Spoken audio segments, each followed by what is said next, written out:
안녕하세요. 이제 기출문제 해설도 다 끝나가죠.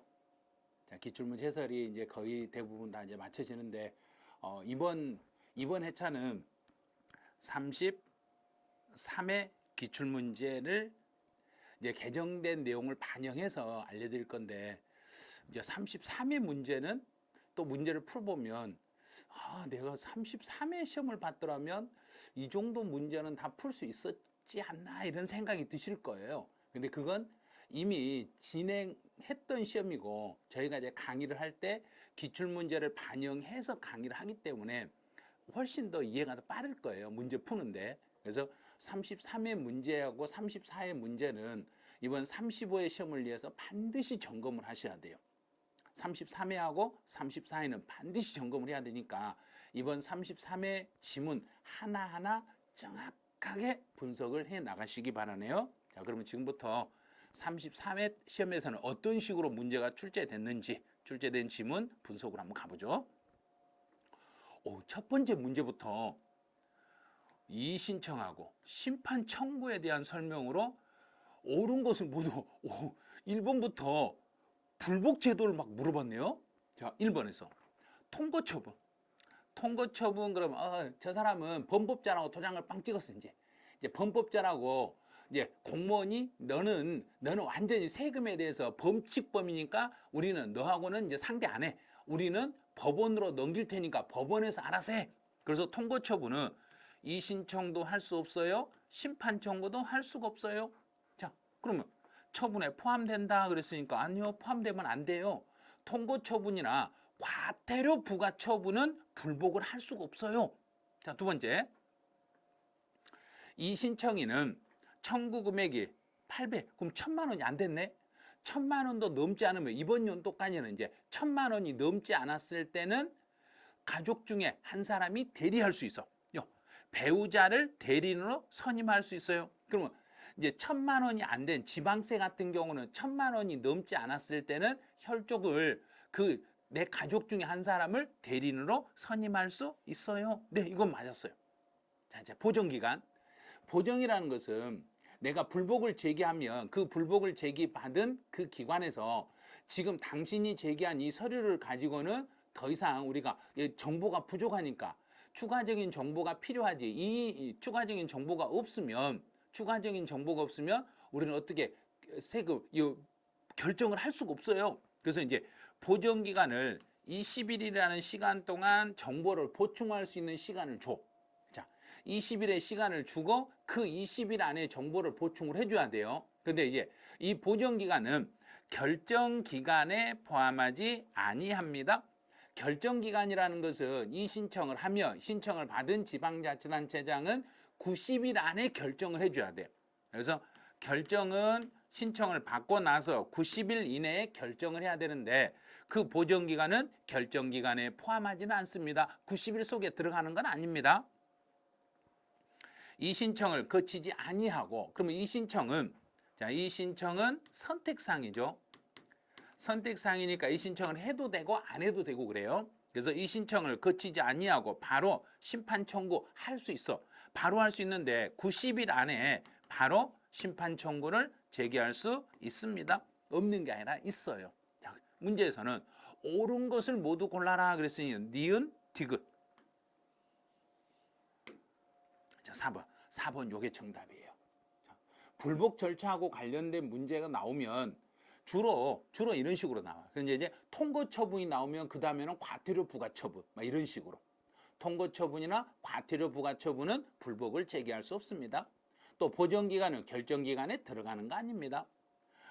이제 대리인은 1000만 원도 안 되는 것은 가족 중에 한 사람을 대리인으로 선임할 수도 있는 거고. 그런데 이제 이 신청을 거치지 않고 심판 청구를 한 다음에 불복을 제기할 수 있어. 그리고 이제 만약에 행정소송을 할 때는 심판 청구는 반드시 거쳐야 되는 거예요. 그래서 심판 청구를 거친 다음에 소송으로 가야지 심판 청구를 거치지 아니한 상태에서 소송으로 갈 수는 없습니다. 이렇게 잡으시면 돼요. 자, 26번. 이제 여기는 서류의 송달에 대한 33회 시험은 우리 이제 그 교재에서 잘 다루지 않았던 부분 위주로 문제가 많이 나왔네요. 그러니까 처음부터 총론에서 좀 까다롭게 느껴지실 거네요. 이제 연대 납세의무자에게 납세의 고지, 세금 고지서네요.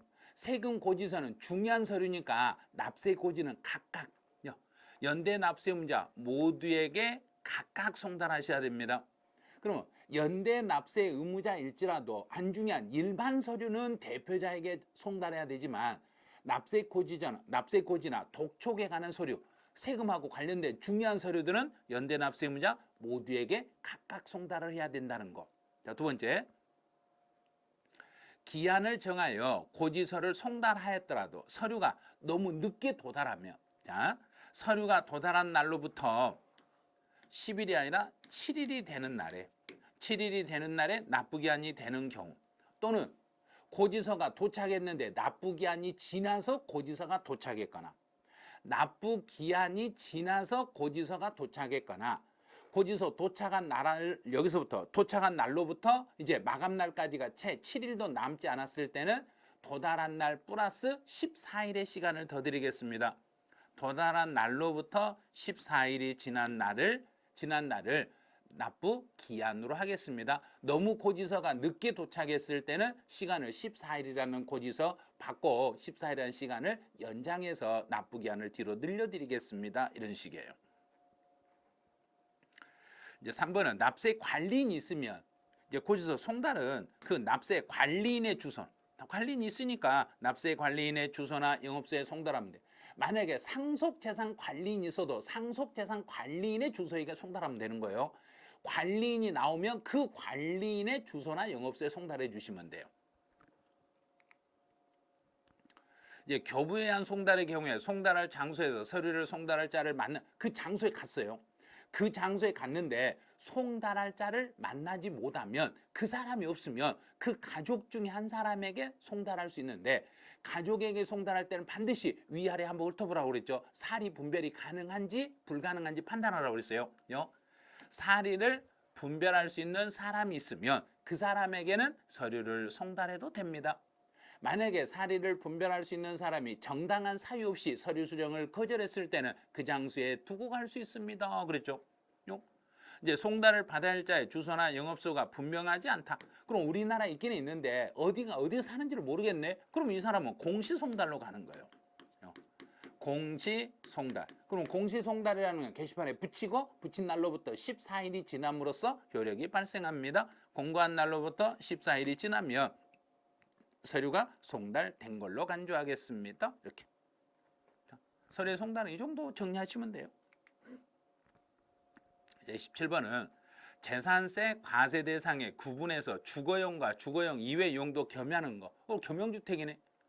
겸용주택에서는 1동과 1구가 나오면 1동은 면적,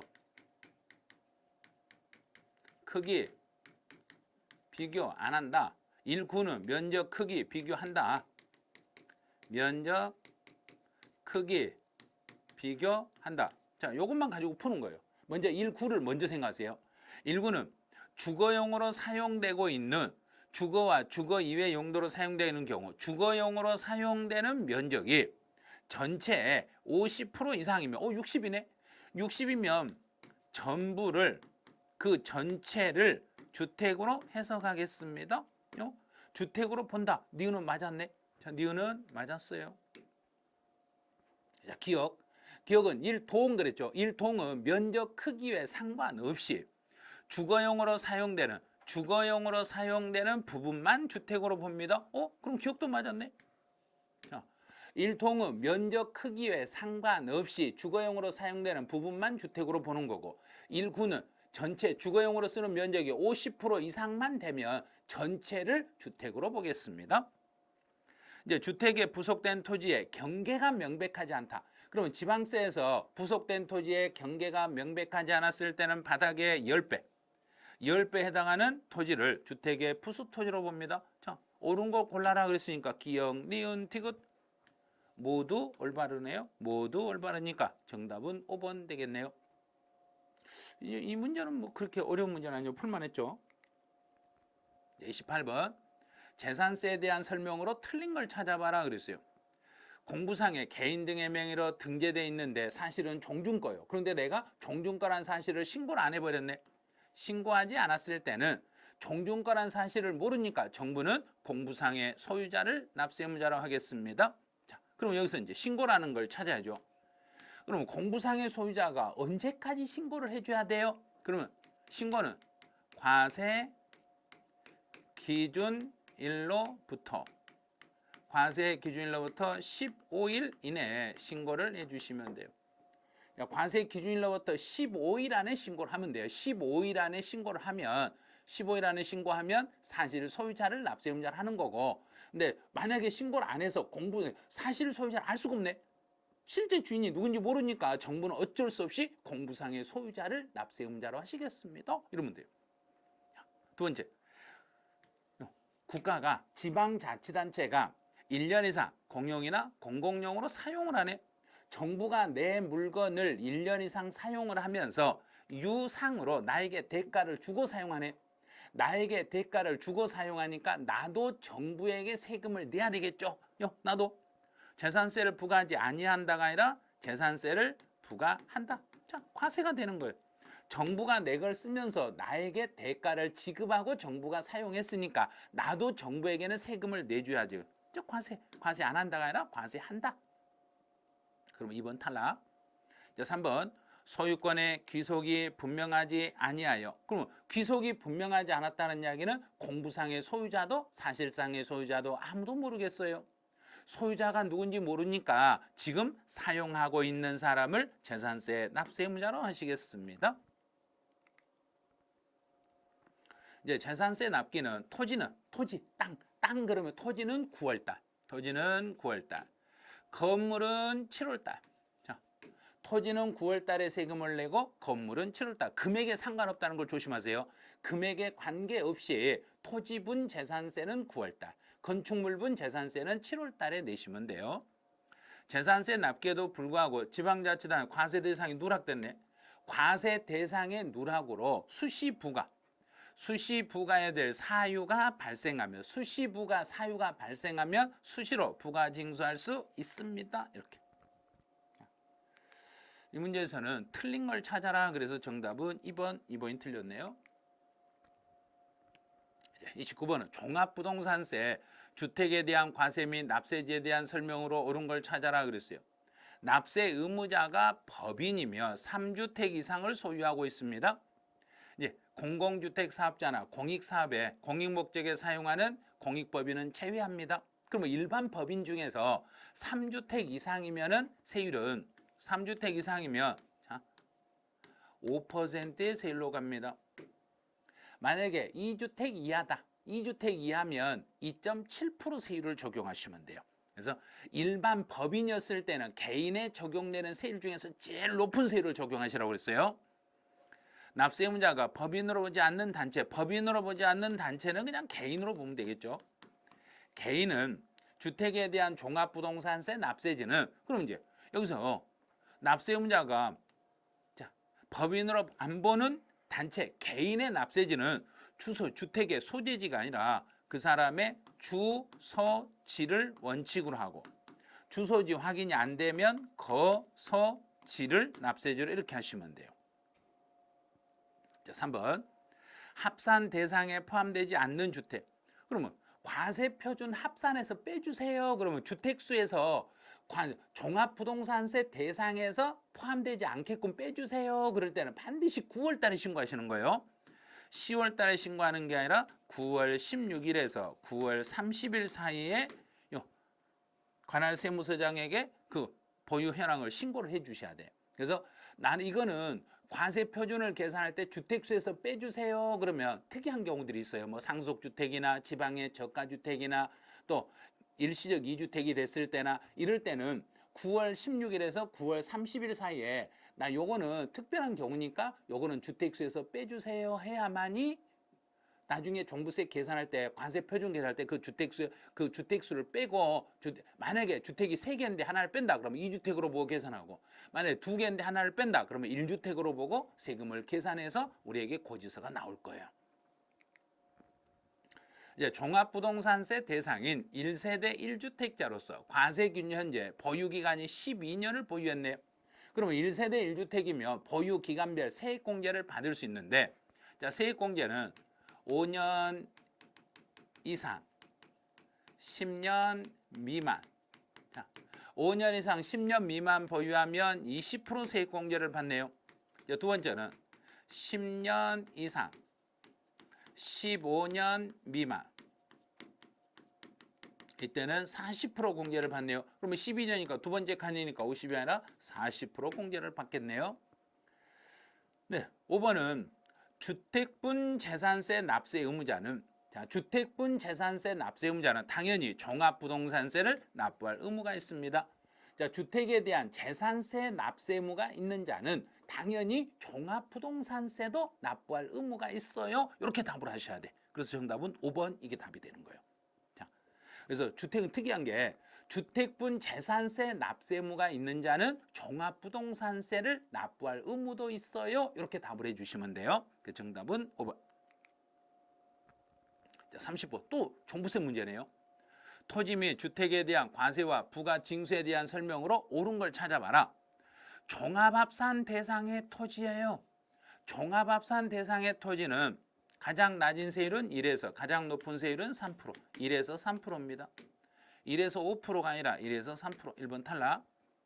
자, 종합부동산세로 납부할 세금이 200만 원인 경우에는 6개월 동안 분할 납부할 수 있습니다. 200만 원이 아니라 250만 원을 초과하면, 250을 초과하면은 6개월 동안 분할 납부할 수 있습니다. 이것도 틀렸네요.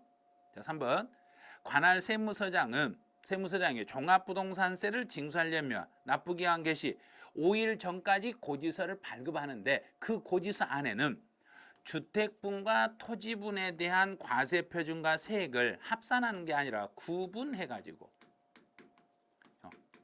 주택분과 토지분의 과세표준과 세액을 구분하여 구분 기재해서 납부기간 개시 5일 전까지 고지서를 발급하셔야 됩니다. 이런 식으로. 그래서 과세표준과 세액을 합산하는 게 아니라 주택에 대한 과세표준과 세액을 구분하여 납부 개시 5일 전에 고지서를 발급하시면 됩니다. 3번도 틀렸네요.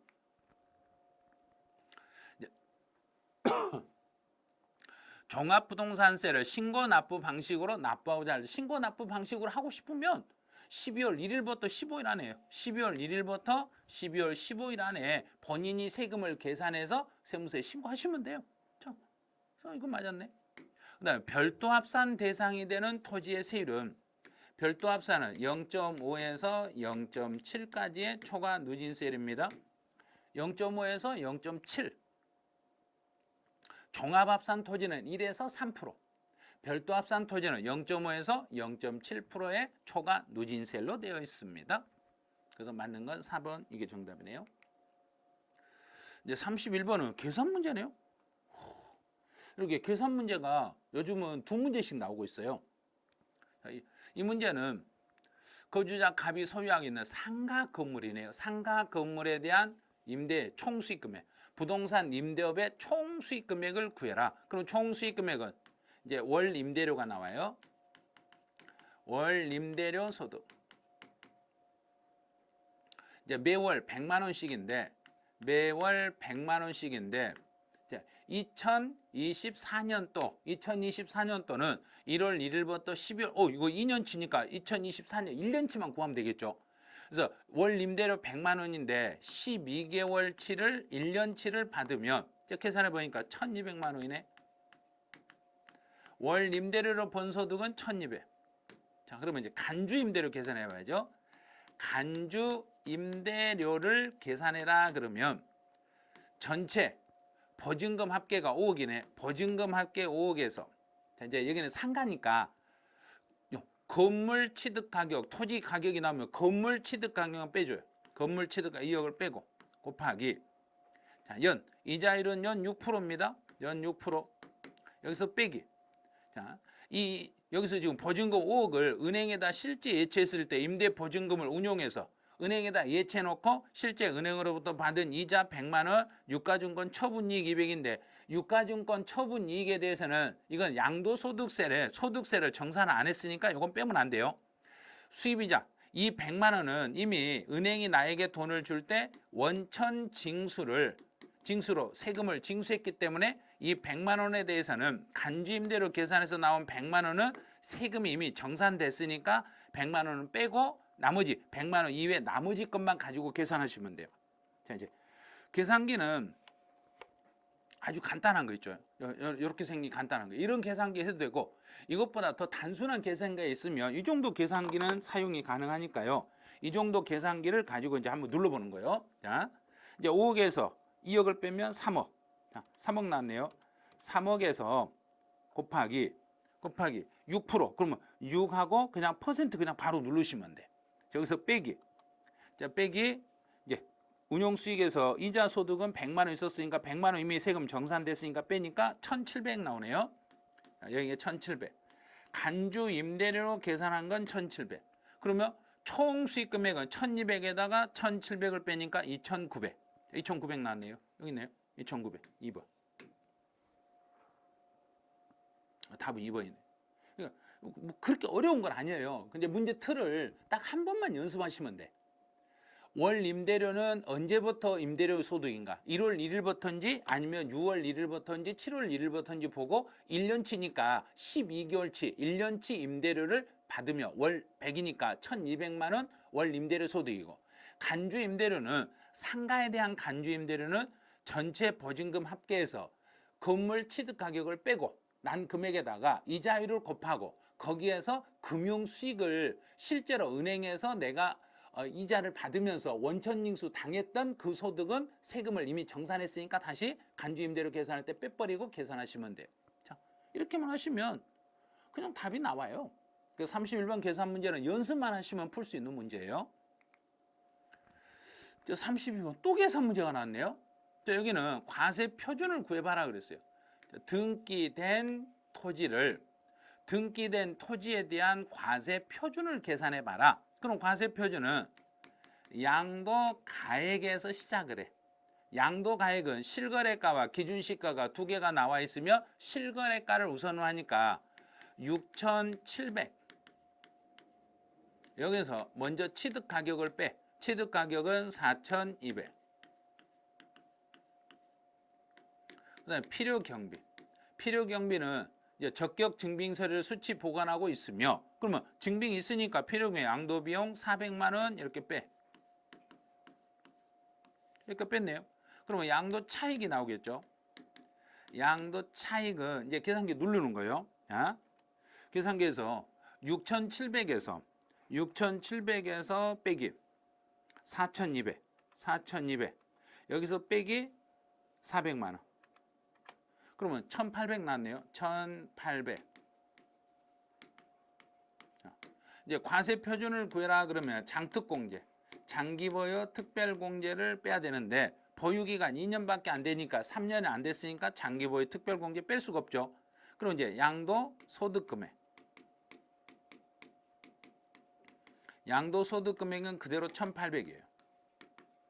근데 문제는 과세 표준을 물어봤으니까 양도소득 기본공제를 빼주면 되죠. 기본공제 250을 빼주면 돼요. 자, 이제 1,800에서 250을 빼. 자, 1,800에서 250을 빼니까 남는 게 1,550. 1,550. 없네. 뭐가 잘못됐죠? 이제 이렇게 잘못됐으면, 이건 뭐야? 왜 잘못됐어? 그리고 이제 계속 다시 이제 풀어봐야 되는 거야. 다시 이제. 자, 이제 순서 들어올게요. 6,700만 원 계산해서 여기서 빼기 4,200을 빼. 자, 빼니까 2,500. 거기에서 400을 빼. 400 이렇게 빼. 그러면 이게 여기가 잘못됐네요. 보니까 여기가 2,100. 2,100에서 여기도 이제 장기보유 특별공제를 못 빼니까 2,100 그대로 나왔어요. 자, 이렇게. 자, 2,100. 그럼 2,100에서 빼기 250을 또 빼. 이렇게. 빼고 나니까 1,850. 이제 여기가 1,850이라는 게 나왔네요. 자, 그럼 1,850. 있네, 여기. 1,850 밑에 있죠. 여기 1번. 이렇게 이렇게 문제를 풀 때 계산기를 잘못 눌러가지고 답이 잘못 나올 수가 있어요. 이렇게.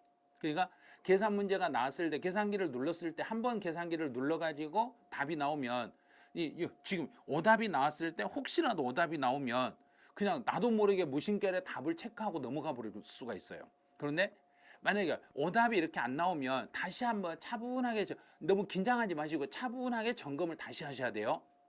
문제가 그렇게 어려운 문제가 아니니까 양도 가액하고 취득 가액은 여기가 실거래가니까 실거래가니까 이게 또 실지 비용으로 이렇게 빼주시면 돼요. 실지 거래가에 실지 비용을 빼가지고 양도 차익을 계산해. 그대로 계산기만 그대로 누르면 돼요. 계산기 누르면 2100이 나오고 장기보유 특별공제는 등기되고 우리나라이고 토지 건물이고 3년이 넘어야 되는데 보유기간 2년밖에 안 되니까 장기보유 특별공제는 받을 수가 없죠. 그럼 장기보유 특별공제 못 받으니까 여기서 장기보유 없이 소득금액 2100으로 그냥 거기서 과세 표준을 구해라 그랬으니까 등기가 돼 있다 했잖아요. 등기가 돼 있으니까 250만 원 기본공제 빼주시면 돼. 그럼 250 빼니까 남는 게 1850만 원에서 답은 1번 이렇게 계산하시면 돼요. 33번 신고 납부에 대한 설명으로 옳은 걸 찾아봐라 그랬네요. 건물을 신축하고 취득일로부터 3년 이내이 아니라 5년 이내에 건물을 양도하면서 감정가액을 취득가격으로 잡아줬을 때는 그 감정가액의 5%에 상당하는 가산세를 물으셔야 돼요.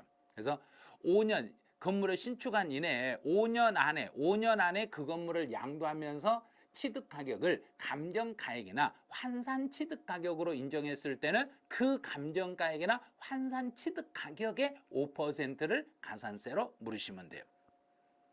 자, 두 번째, 물납은 절대 안 된다고 그랬죠. 자, 어떤 경우에도 양도소득세 물납은 할 수가 없어요. 자, 예정신고와 함께 납부, 예정신고도 하고 세금도 냈어. 예정신고도 하고 세금도 냈다고 해서 세액공제, 공제해 준 게 있어요? 그러면 아니요, 그런 건 없어요. 그런 거 없어요. 예정신고 납부 세액공제라는 건 없어요. 왜냐하면 예정신고는 반드시 하여야 한다니까 예정신고를 했더라도 세액공제라는 건 있을 수가 없습니다. 자, 4번. 예정신고로 납부할 세금이 1,500이다. 그럼 예정신고 때도 분할 납부는 가능해요. 자, 예정신고 때도 분할 납부가 되는데 1,500만 원이니까 2,000만 원이 안 넘었네. 그러면 1,000만 원 초과액을 분할하면 되니까 여기서는 50%의 금액을 분할하는 게 아니라 여기서는 그 세금의 50%가 아니라 1,000만 원을 초과한 액수 1,000만 원 초과액을 2개월 이내에 분할 납부할 수 있습니다. 이제 5번. 이제 납세의무자가 법정 신고 기한까지 양도소득세 과세표준 신고를 하지 않았는데 무신고는 일반적인 경우는 20% 가산세를 물어야 되고 부정한 행위가 있을 때는 40% 가산세를 물어야 돼. 근데 부정한 행위는 아니에요. 그러면 일반적으로 신고 안 했으니까 20% 가산세를 물어야 되네요. 그럼 이제 문제에서 뭘 물어봤는 거죠? 옳은 거 찾아라 그랬으니까 1번, 2번, 3번, 4번 다 틀리고 5번 하나 올바르네. 그래서 5번이 정답이 되는 거예요. 34번. 이제 거주자 갑은 2019년 10월 20일 날 취득한 토지를 동생인 거주자 을에게 증여를 했습니다. 그럼 이제 갑이라는 사람이 을에게 증여하고 증여받은 을이 모르는 병에게 양도를 했습니다. 이렇게 됐네요. 그런데 여기서 을은 동생이에요. 동생이 특수관계인이죠. 특수관계인 딱 나오는 순간 증여를 부인한다. 증여를. 양도소득은 을에게 실질적으로 기속되지 아니하고 을에게 기속되지 않는다 했으니까 을은 바지사장이라는 이야기예요. 그래서 갑이 직접 양도한 것으로 봐서 을이 납부한 증여세는 증여를 아닌 거예요. 증여를 부인해 버렸으니까 을이 납부한 증여세는 필요경비에 산입하는 게 아니라 을에게 그냥 돌려드리겠습니다. 증여도 아닌데 증여세를 냈기 때문에 환급 조치하겠습니다. 자, 두 번째, 양도차익 계산 시 취득가격은 당연히 갑이 취득했을 때를 기준으로 하겠습니다. 갑이 취득해서 갑이 취득한 거 1억이네요. 그래서 갑이 취득한 1억을 취득 가격으로 하겠습니다. 이제 양도소득세에 대해서는 갑이 납세의무를 지고 갑과 을은 연대하여 납부할 의무가 있습니다. 왜냐하면 을도 갑하고 함께 부정한 행위를 같이 했기 때문에 을도 연대 책임이 있습니다.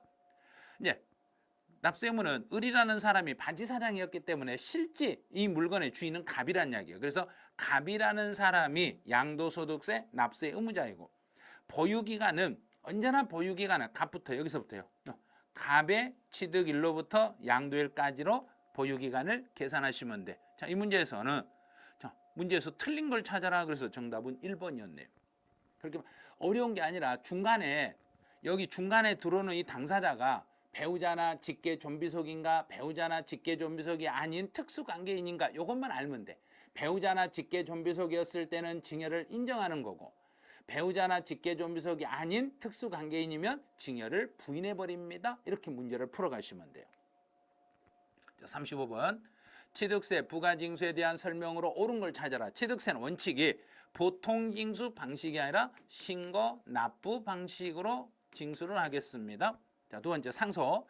상속을 받았으면 반드시 달의 말일이 있는가 봐요. 상속 개시일로부터가 아니라 상속 개시일이 속하는 달의 말일부터.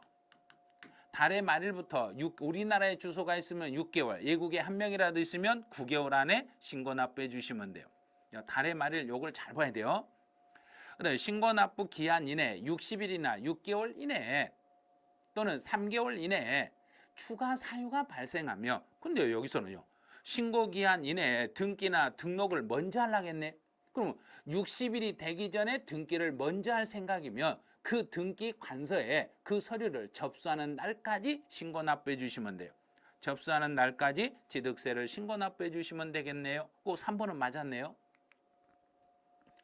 4번은 일반 과세에서 중과세로 바뀌면 중과세 사유가 발생한 날로부터 60일 안에 다시 추가로 신고 납부하는데 앞에서 이미 세금을 낸 게 있으며 이미 낸 세금을 빼주되 이미 낸 세금 속에 가산세가 들어있으면 가산세를 제외한 금액을 빼드리겠습니다.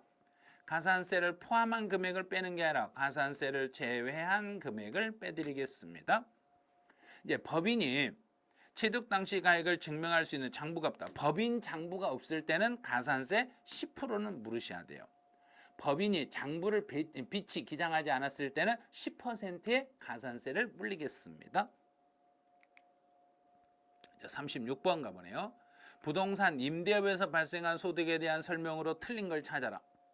주거용 건물 임대를 제외 그랬네요. 그러면 상가네요. 상가에서 발생한 결손금은 우리 상가에서 발생한 결손금은 다른 종합소득 금액을 계산할 때 다른 거다 합산할 때 종합소득 과세표준을 계산할 때 공제하지 않습니다. 상가에서 발생한 결손금은 공제를 안 해드립니다. 주택에서 발생한 결손금은 공제하지만 상가에서 발생한 결손금은 공제하지 않습니다. 자, 두 번째, 부동산 임대업에서 발생하는 소득이 사업소득에 포함되어 있으면 이 사업소득은 이렇게 구분하는 거예요. 자, 사업소득이 나오면 일반 사업 소득과 부동산 임대 사업 소득, 부동산 임대 사업 소득으로 구분하여 표시하셔야 돼요. 그래서 사업 소득에 부동산 임대 소득이 있으면 그 소득별로 구분하여 회계 처리를 해 주셔야 돼요. 왜냐하면 일반 사업 소득하고 부동산 임대 사업 소득은 서로 구분해서 소득 처리, 회계 처리해 주시면 돼요. 그다음에 3번은 3주택 이상을 소유한 3주택 이상을 가지고 있고 주택에 대한 간주임대로 계산할 때는 주택의 보증금의 합계가 3억을 초과해야 돼요. 3주택이 넘고 3억 초과란 말이 없죠. 보증금의 합계가 3억이 넘었단 말이 없는데 총수익금을 산입한다. 말이 안 되죠. 자, 주택은 3주택 이상이고 보증금의 합계액이 3억 원을 초과하며 이 두 개가 동시에 충족하면 간주 임대료를 계산하겠습니다. 근데 여기서는 자료가 주어진 게 주택만 3개가 넘는다겠지. 주택만 3개가 넘는다겠지. 보증금 합계가 3억이 넘었다는 규정이 없어요. 그래서 3억이 넘었는지 안 넘었는지를 모르기 때문에 간주임대로 계산할 수가 없습니다. 3번은 틀렸네요. 이제 4번 간주임대료 계산할 때 3주택 여부를 따질 때는 소형주택은 빠지고, 자, 3주택 이상 여부를 판단할 때는 소형주택은 제외하는데, 이때 소형주택이 면적으로 40이 넘지 않아야 돼요. 면적은 40이 넘지 않아야 되고 기준시가는 2억을 넘지 않아야 돼요. 기준시가를 2억은 이하인 주택이 이게 소형주택이기 때문에 이런 소형주택은 주택수 계산에서 빠지겠습니다. 자, 5번 주택 임대소득이 있는 거주자가 이제 과세표 있든 없든 상관없이 소득세니까 소득세 계산은 1년치를 묶어서 다음 연도 5월 달에 신고하시면 돼. 다음 연도 5월 1일부터 5월 31일까지 신고하여야 하겠습니다. 그럼 소득세 신고는 1년치를 묶어서 다음 연도 5월 달에 신고하시면 됩니다. 이렇게 해석을 하시면 돼요. 그럼 이제 틀린 건 3번인데 2번이 아마 뭔 말인지 잘 이해가 안 됐을 거예요. 2번은 뭐냐면 이제 사업소득 중에 일반 사업을 해서 번 소득하고 부동산 임대에서 번 소득은 장부를 처리할 때 따로따로 장부 기장을 해주시라는 이야기예요. 그 뜻이에요. 이제 37번 등록면허세에 대한 설명으로 틀린 걸 찾아봐라. 채권 금액이 있으면 채권 금액을 과세 표준으로 정하는데, 만약에 채권 금액이 없으면 채권의 목적이 된 것의 가액이나 채권의 목적이 된 것의 가액이나 또는 처분의 제한의 목적이 된 금액을 대신 채권 금액으로 사용해서 과세 표준을 잡으시면 돼요. 자, 두 번째, 같은 채권의 담보를 위해 설정하는 여러 개의 저당권이네요. 여러 개의 저당권이면 제일 먼저 첫 번째 설정한 등록 관청 소재지를 처음 등록하는 등록관청 소재지를 납세지로 잡으면 돼요. 납세지가 여러 군데 가지고 어디 한 군데를 지정할 수가 없으면 등록관청 소재지로 가는데, 그 등록관청도 처음 등록하는 등록관청 소재지를 납세지로 하겠습니다. 납세지가 분명하지 않았을 때도 이것도 납세지 어딘지 모르겠죠. 모르면 등록관청 소재지를 납세지로 하겠습니다. 자, 4번 특별징수무자가 징수할 세액을 납부 기한까지 부족하게 납부하며, 특별징수무자 은행 같은 데죠. 은행이 부족하게 납부를 한다고 해서 은행에게 너 왜 그랬어요? 너 계산 잘못했지? 그러고 은행에게 가산세 물리거나 그러시면 안 돼요. 가산세를 부과할 수 없습니다.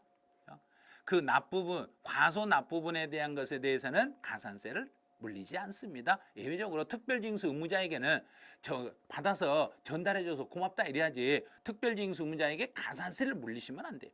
이것도 좀 생소한 지문이었네요. 근데 5번은 채권자가 나를 대신해서 취득세나 등록면허세를 신고 납부할 수 있어요.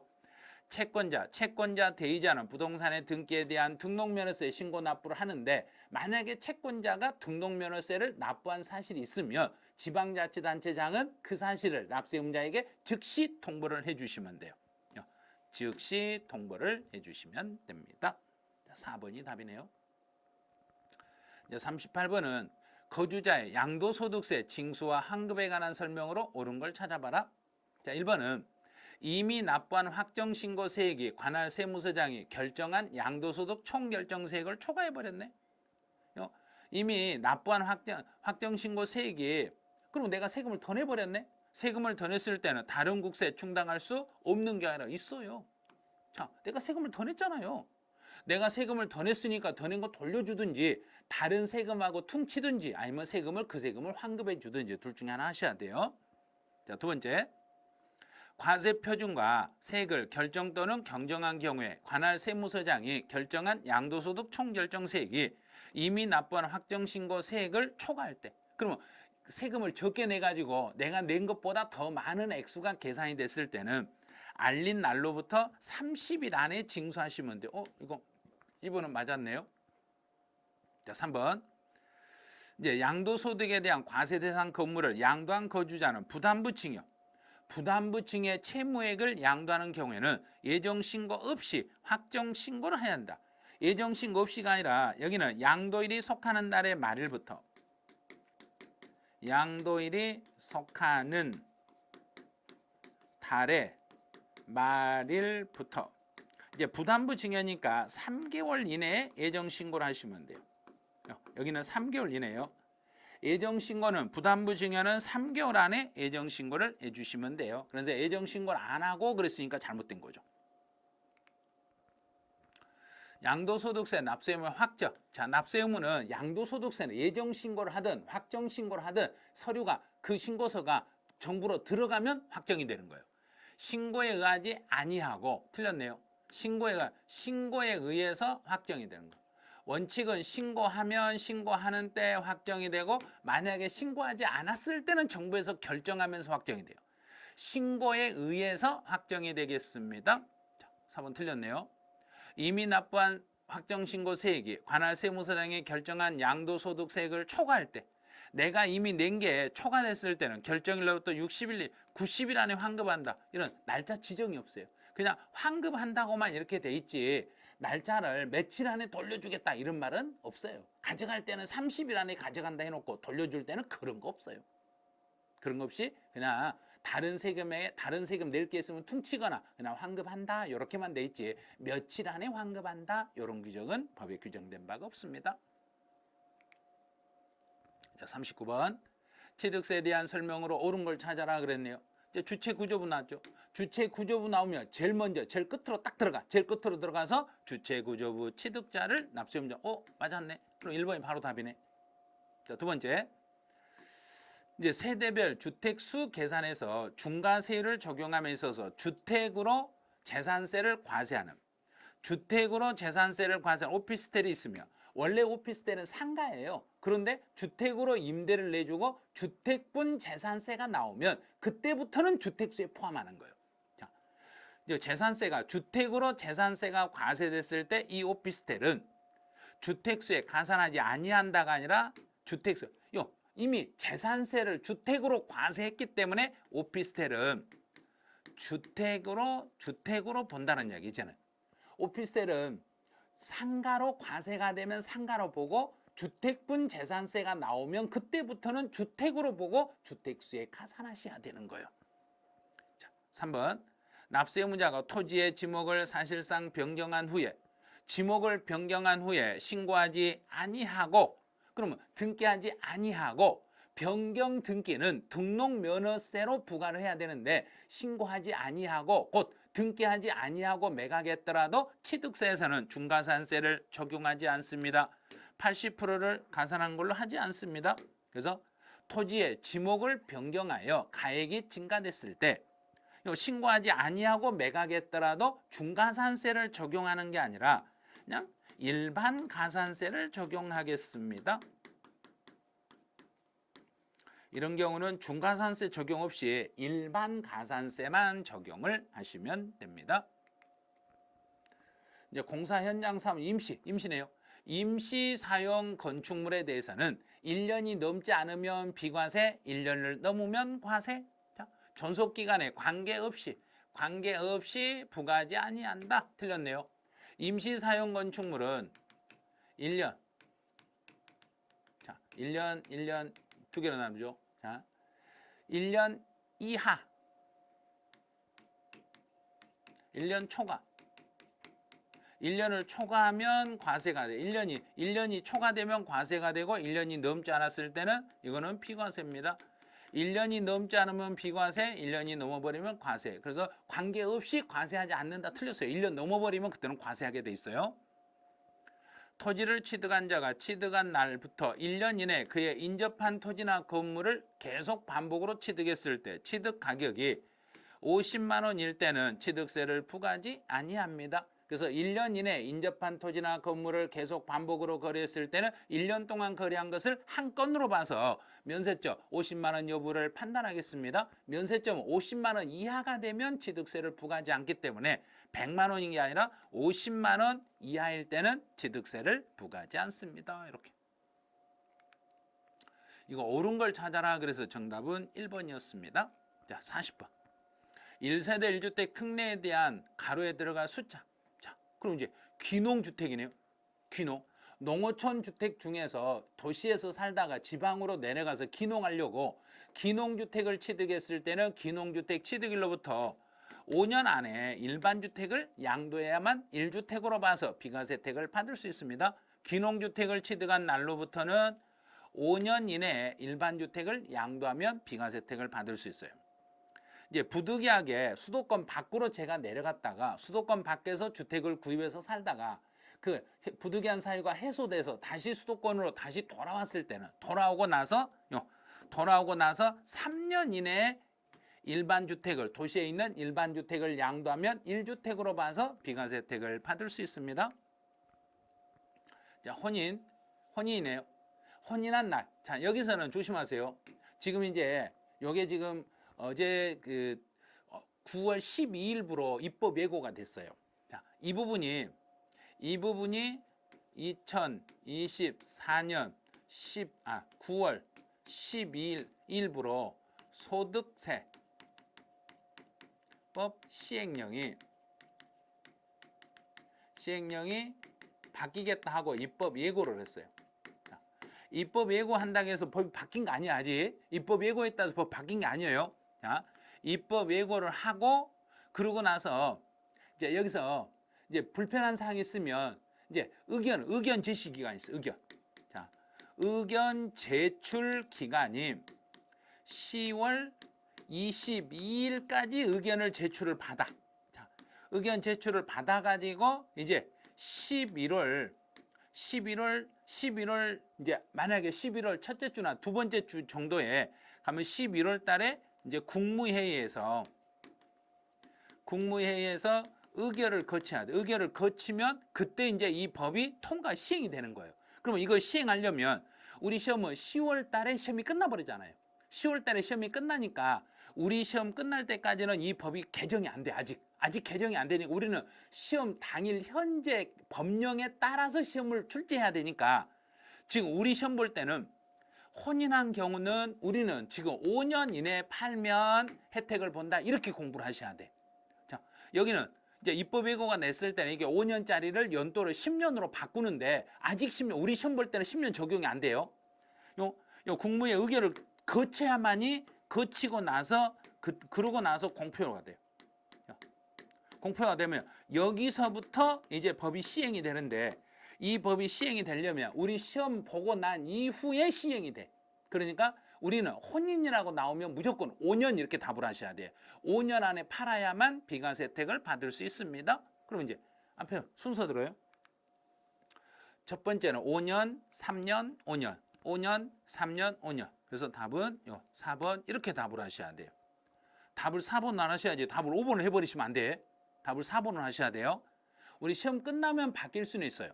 시험 끝나면 국무의 의결을 거쳐서 이제 시행령이 공표가 되면 바뀔 수 있는데 지금 이제 9월 12일 날 입법 예고가 돼가지고 입법 예고는 12일 날 입법 예고가 돼가지고 의견 제출을 10월 22일까지 받기 때문에 이날까지 의견을 받기 때문에 우리 10월 26일 날 시험 볼 때까지는 절대 우리 시험 당일까지는 법이 개정이 안 돼. 개정이 안 되니까 우리는 혼인한 경우는 5년 이내에 팔면 비과세 혜택을 받을 수 있어요. 이렇게 공부를 하고 시험장에 가시면 되겠네요. 해설 다 끝나버렸네요. 그런데 아직도 세법이 아직도 제가 개념을 못 잡겠어요. 아직도 정리가 안 돼요. 그러면 아직 이론이 정리가 덜 되신 분이라면 시험에 꼭 나오는 테마 정리라고 있어요. 핵심 이론과 핵심 기출 지문을 모아가지고 조금 소책자로 만들어가지고 이론하고 기출 지문을 완전히 압축해서 정리해놓은 게 있어요. 이 내용만 한 두세 번 계속 반복하시면 시험장에 가면 어느 정도 문제는 다 풀려요. 다 풀리니까 시국대 과정을 대략 한 2회독 정도 하시고 그 다음에 할 일이 쪽집게 50선 세법을 50개만 단원을 나눴어요. 이제 문제 50개하고 50개 문제 바로 예를 들어서 자 시국대 교재를 보여드릴게요. 시국대 교재는 이렇게 생겼어요. 자, 이 교재는 어디서 구입할 수 있냐? 메가랜드 홈페이지에 인터넷 서점이라고 있어요. 자, 홈페이지 제일 위에 보면 중간쯤에 인터넷 서점을 클릭하시면 거기에 도서 목록들이 쭉 나와. 그럼 거기에 부동산세법하고 제 이름을 이송원 체크하고 누르시면 이제 제가 이제 집필한 교재 목록들이 쫙 나오는데 그 중에 시국대라고 되어 있는 게 있어요. 이렇게 표지를 보면 이렇게 표지를 메가랜드 공인중개사 부동산세법 파이널 해가지고 시험에 꼭 나오는 테마별 핵심 체크 요 표지가 나오면 요게 시국대 교재예요. 그럼 이 안에는 어떤 내용들이 들었냐면 테마별로 아주 중요한 핵심 이론하고 플러스 기출 지문에서 시험에 아주 잘 나오는 기출 지문들이 압축이 돼 있어요. 그래서 이론하고 기출 지문이 시험 볼 수 있도록 압축을 해놨으니까 이거 한 권 가지고 마무리로 해버리시면 돼요. 이거 한 권 가지고 마무리하시면 지금부터 준비하신 분들은 한 달 정도 이것만 가지고 한 두세 번 계속 반복해 버리시면 충분히 세법에서 목표한 점수는 맞아낼 수 있을 거예요. 그럼 이제 10곡 과정이 끝나면 그 다음에 할 일은 자요. 쪽집게 50선이라고 해서 이 표지가 이렇게 생겼어요. 자, 이 쪽집게 50선도 여기도 메가랜드 홈페이지에 인터넷 서점에서 이 교재를 구입할 수 있는데 파트별 50문제가 들어있어요. 그러니까 양도소 1번부터 양도소득세가 나와요. 양도소득세부터 쭉 나오다가 이제 취득세, 등록면허세, 재산세, 종합부동산세, 조세 총론 이런 식으로 역으로 이렇게 정리가 돼 있어요. 그래서 50문제하고 그 50문제 밑에는 중요한 이론들 있죠. 보충 이론. 그 문제만 푸는 게 아니라 문제 밑에다가 문제에서 다 반영되지 않았던 그 문제의 필수 이론을 밑에다 수록을 해놨어요. 그래서 어느 정도 이론이 내가 정리가 되고 체계적으로 잡았다. 그러면 50선 이 책, 쪽집게 50선 요 책 한 권 가지고 문제도 정리하시고 문제 바로 밑에 있는 핵심 이론 정리가 된 게 있어요. 그 이론까지 같이 정리하시면 분명히 고득점 할 수 있을 거예요. 그래서 지금 이 50선 내용 중에는 2024년에 타 자격 시험에서 출제했던 기출 지문들이 모두 반영이 돼 있어요. 모두 반영이 돼가지고 실제 개정된 내용도 다 반영이 되고 다른 자격 시험에서 출제했던 지문들도 전부 반영을 해가지고 이번 35회 시험에서 출제 확률이 높은 지문 위주로 구성을 해놨으니까요. 지문 하나하나 꼼꼼하게 읽으셔야 돼요. 자, 지문 하나하나를 잘 읽어보시면 요 정도 하면은 시험장에 가면 어려운 지문 없겠다. 이 정도 느낌이 들 정도로 해놨으니까요. 이제 10곡대 과정 정리하시고 쪽집게 50선으로 마무리하고 틀린 게 있으면 다시 점검을 하고 이런 식으로 반복해가지고 시험장에 가서 좋은 결과 만들어 보시기 바라네요. 자, 이제 33회까지 끝났죠. 자, 그러면 이제 34회 하나 남았네, 하나. 이제 작년에 시험 봤던 거 하나 이제 해설해 드리면 될 건데, 이제 여러분들이 이제 지금은 진짜 지치고 힘드실 거예요. 이제 얼마 안 남았기 때문에 지금 시험 봐버렸으면 좋겠다. 아니면 한 달만 더 있었으면 좋겠다. 내가 몇 개월만 더 시간만 나에게 주어지면 모든 분들이 주어지는 시간은 똑같아요. 주어지는 시간은 똑같기 때문에 그 지금 주어진 시간을 최대한 활용을 해가지고 내 것으로 만들고 시험장에서 평균 60점을 맞춰내시면 돼요. 그래서 그 힘든 수험생활 제가 같이 여기서 도움을 드리고 있으니까 여러분도 지치지 마시고 시험 볼 때까지 화이팅 하시고, 자, 시험 볼 때까지 끝까지 포기하지 마시고 할 수 있다는 자신감, 나는 분명히 해낼 수 있다, 나는 할 수 있으니까 내가 안 되면 아무도 못 한다, 이런 생각을 하면서 내가 할 수 있다는 자신감으로 해내시면 돼요.